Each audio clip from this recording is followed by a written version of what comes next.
La bienvenue. Bonjour.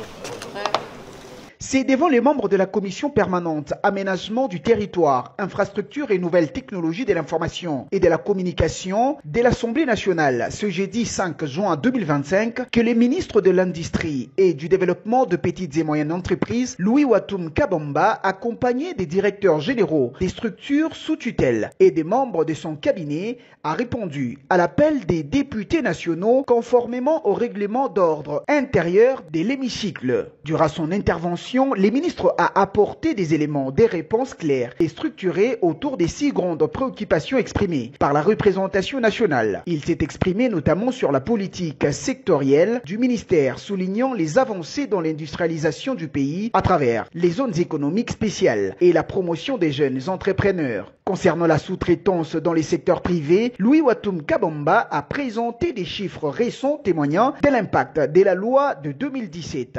Tout en annonçant une relecture du texte pour plus d'efficacité et l'inclusivité. Sur la métrologie, les normes et la propriété industrielle, le ministre a mis en exergue les efforts déployés pour moderniser les instruments de régulation, protéger les inventions et garantir la qualité des produits congolais. Il a aussi fait le point sur le plan directeur d'industrialisation, les partenariats publics-privés en cours et la relance des unités industrielles à travers plusieurs provinces. Enfin, en ce qui concerne l'inspection des établissements industriels, le ministre a insisté sur la sécurité des installations et les renforcements des capacités des inspecteurs. Après cet exposé, les députés membres de la commission ont émis de nouvelles préoccupations. Le ministre a obtenu un délai de 48 heures pour y répondre de manière détaillée.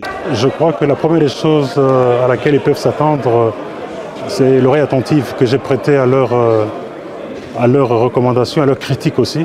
J'ai senti fortement le besoin de voir le ministère de l'Industrie et des PME plus présent dans les provinces pour accompagner les entrepreneurs au plus haut niveau, mais également le souci de voir plus de transparence dans les structures qui accompagnent ces entrepreneurs et qu'enfin on voit les entrepreneurs réellement se lever et non pas laisser les grands leviers de notre économie entre les mains des étrangers au travers d'une concurrence déloyale et autres.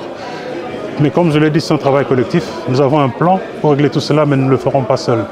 Nous le ferons avec l'accompagnement de ces mêmes élus légitimes et dignes du peuple et tous les entrepreneurs. Ensemble, mettons au travail. Et je suis fort confiant et optimiste que nous allons faire avancer l'agenda de l'entrepreneuriat et de l'industrialisation dans notre pays. Ces face-à-face illustrent la volonté des collaborations entre le pouvoir exécutif et les élus du peuple pour répondre efficacement aux défis du développement industriel de la République démocratique du Congo.